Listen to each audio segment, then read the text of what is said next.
temps, on a l'impression que vous avez vachement dominé, mais excellente gardienne en face. C'est ça? Oui, c'est vrai, c'est un match bien maîtrisé en première mi-temps. Malheureusement, juste avant la pause, on prend ce contre. On savait que c'était une équipe puissante et rapide dans le contre. Puis on démarre la deuxième mi-temps sans aucune appréhension, aucun but et une première occasion. Et c'est vrai que si on regarde un peu les statistiques, on a frappé 19 fois au but, on a 11 frappes cadrées. En général, 50% des frappes cadrées normalement donnent des buts, ça veut dire que les gardiens en face fait des beaux arrêts aussi. Voilà, ça donne aussi encore un axe de progression, certainement dans la finition, d'être encore un peu plus réaliste. Comment vous avez trouvé le match d'Amel Majdi Oui, on connaît les qualités d'Amel, une joueuse qui aime bien se mettre entre les lignes, avec de la qualité technique, un pied gauche fantastique. Content pour elle, son match était complet, cohérent, concrétisé par un joli but. Donc ça lui permet aussi de retrouver le niveau international. Elle a pu jouer 90 minutes. On sait que dans son club, il y a une forte concurrence, donc c'est pas toujours facile pour elle d'avoir beaucoup de temps de jeu. Mais on se rend compte qu'au final, le travail est bien fait dans ce club, puisqu'elle a réussi à tenir 90 minutes sans avoir de soucis physiques. Bonsoir. On a vu que vous aviez encore fait beaucoup tourner, vous avez conservé beaucoup de choses durant ce rassemblement. Est-ce que ça vous permet quand même d'avoir une idée sur le noyau dur sur lequel compter pour l'année 2025 qui va être dense? Effectivement, le fait d'avoir donné du temps de jeu à de nouvelles joueuses, ça me permet de voir, de pouvoir analyser. Et puis après, ce match contre l'Espagne qui va arriver, ça va me permettre de me poser, d'analyser tout ça et de pouvoir me projeter sur les prochaines échéances. Voilà, il y a des bonnes choses, il y a encore des choses à perfectionner, il y a des jeunes joueuses qui ont eu du temps de jeu. Je suis assez satisfait de la prestation de Lou, également d'Alice, Alice pour qui c'était son premier match. Et puis Jacques qui a joué en deuxième mi-temps, Maëlle qui a pris le lead. On sait que Wendy sort à la mi-temps, on peut s'attendre à ce que la défense tangue un petit peu, mais non. Maëlle a vraiment montré tout son potentiel dans l'axe et puis l'expérience qu'elle a acquise au sein du Real Madrid sur ses premiers mois. Donc je suis assez satisfait du comportement des choses. Bonsoir Laurent. Il y a quelque chose qui a été vraiment intéressant en première période, c'est cette association Katoto-Le Sommer avec beaucoup de combinaisons. Elles se sont beaucoup cherchées et ça fait très mal à la défense adverse. Comment tu vois ce match et leur assos? C'est vrai que l'avantage du système en 3-4-3, comme on a pensé et comme on le travaille, ça permet d'avoir trois attaquants dans l'axe. Il ne faut pas oublier aussi le travail qui a été fait par Delphine sur le côté.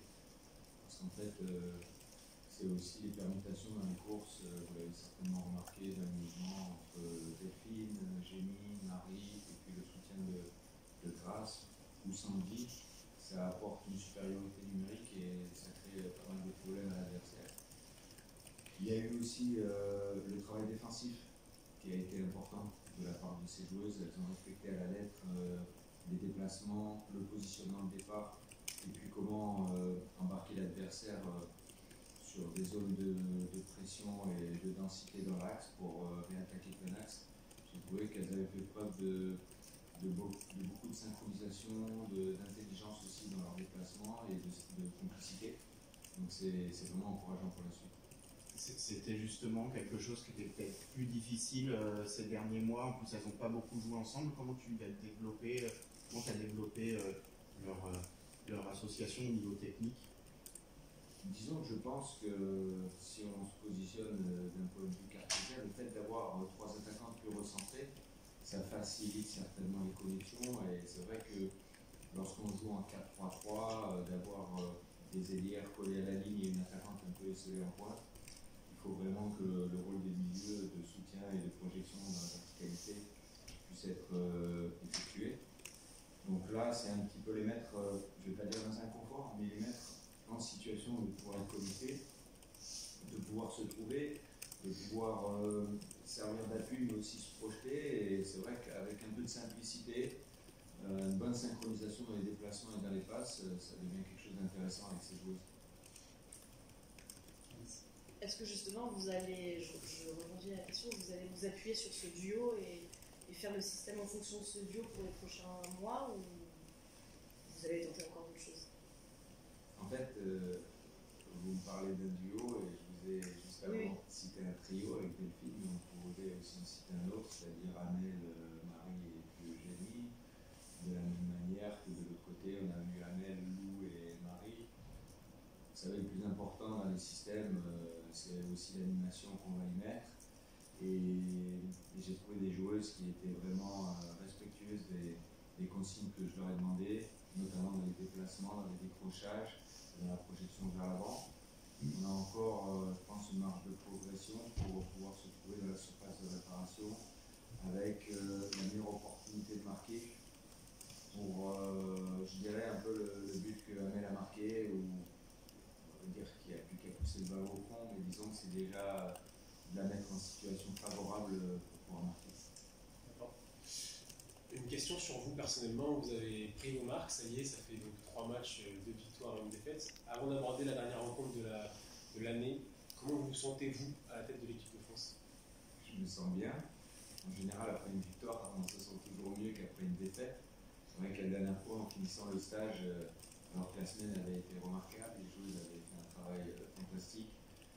On repart frustré, et puis la fin du stage, c'est toujours particulier parce qu'après le match, il y a la dislocation et puis les joueuses retournent dans leur club, donc on n'a pas beaucoup de temps avec elles. C'est pour ça qu'il paraissait essentiel de garder le lien et de pouvoir faire des feedbacks sur leur prestation. Là, c'est le premier match.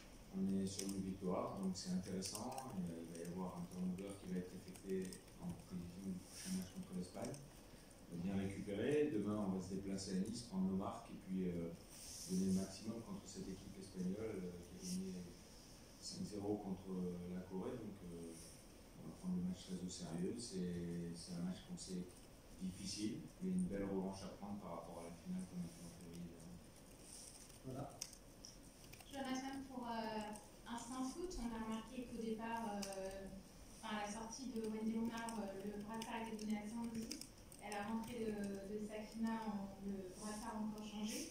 Est-ce que vous pouvez nous confirmer la hiérarchie? Donc, Wendy capitaine, Sakina vice-capitaine et ensuite Sandy, ou il y a d'autres joueuses aussi qui sont dans l'équation?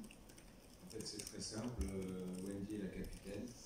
Et puis il y a Sakina, Eugénie, Grace et Kadi qui sont vice-capitaines. À partir du moment où elle n'était pas sur le terrain, je trouvais que d'avoir Sandy au cœur du jeu, de prendre le brassard le temps que Sakina rentre, c'était un choix judicieux par rapport à son expérience, par rapport à la personne qu'elle est, par rapport au respect que les autres joueuses lui donnent. Et puis le fait d'être au cœur du jeu, je trouve que c'est toujours bien quand on a le brassard ou plutôt en défense. Donc voilà, je pense qu'elle l'a mérité, même si c'était un bref instant. Je sais que je peux vraiment compter sur elle. Question sur le public qui n'est pas très nombreux ce soir. On est un petit peu déçu qu'il y ait eu un peu plus de monde ce soir en ligne. Je vais vous dire, j'ai trouvé déjà que le public avait beaucoup poussé. D'après les échos que j'ai, il y avait à peu près un peu plus de 5000 personnes.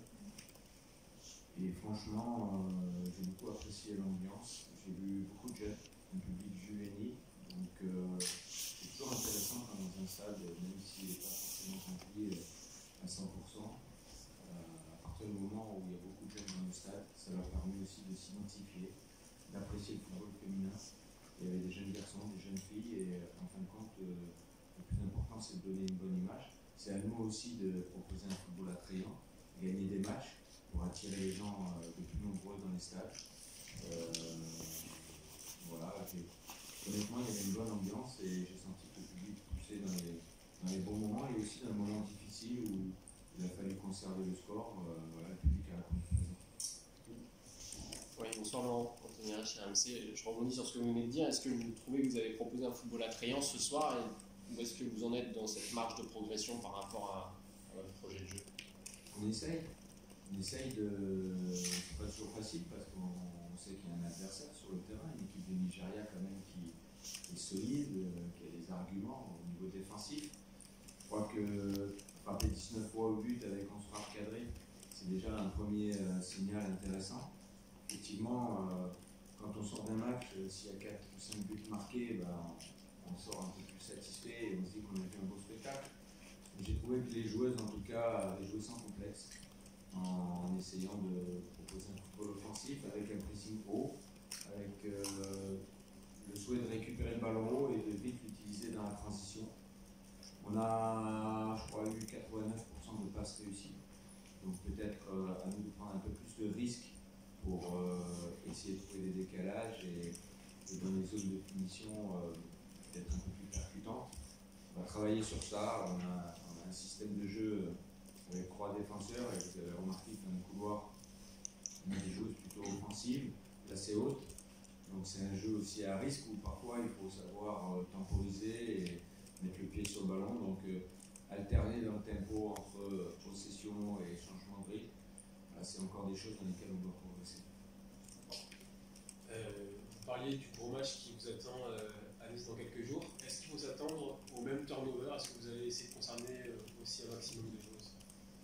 Il y a des joueuses, vous l'avez remarqué, qui n'ont pas eu le temps de jeu aujourd'hui et qui en auront certainement contre l'Espagne, sans dévoiler l'équipe, mais vous pouvez faire une petite supposition. Voilà, mon souhait, je l'ai toujours dit, sur ces 4 matchs, c'était de donner un temps de jeu maximum à toutes les joueuses. Évidemment, là il y a 28 joueuses, donc il est possible qu'il y ait une ou deux joueuses qui aient peut-être beaucoup moins ou pas de temps de jeu. J'étais content de pouvoir offrir un peu de temps de jeu à Selma qui revient d'une longue blessure. Voilà, c'est aussi en fonction du contexte, en fonction de l'évolution du score. Là j'avais 4 changements qui étaient prévus. Eugénie a préféré stopper à la mi-temps plutôt que d'aller jusqu'à la 60e pour pas trop forcer sur ses mollets. Donc on est aussi dans la gestion et dans l'instant présent par rapport à ce qui se passe au cours du match.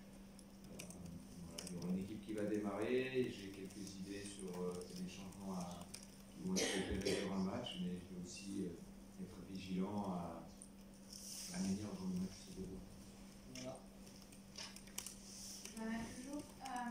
Ma question c'est sur les changements. On a vu des changements à la mi-temps et on n'a pas perdu en qualité. On a vu un milieu assez offensif, certes, mais avec énormément de récupération du ballon. On voit que la prise du ballon se fait vraiment très très haut dans le jeu. Limite, si on pouvait prendre le ballon à la gardienne, on le ferait. Est-ce que c'était vraiment un souhait de votre part? Oui, à partir du moment où on choisit ce système de 3-4-3, c'est un système qui est très énergivore, c'est un système qui demande beaucoup d'efforts.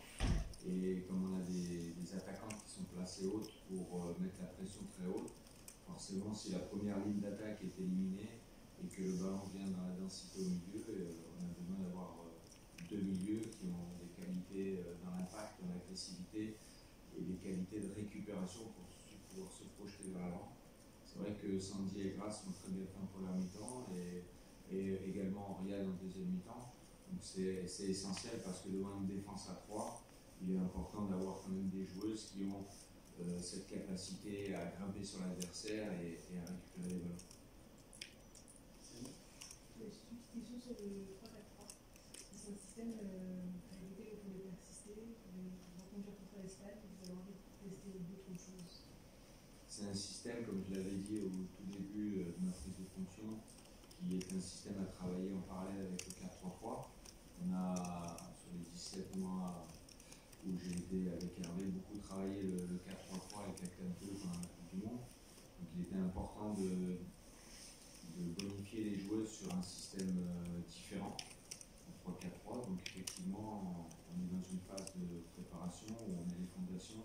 Et c'est le moment, je pense, d'insister et persister sur ce système.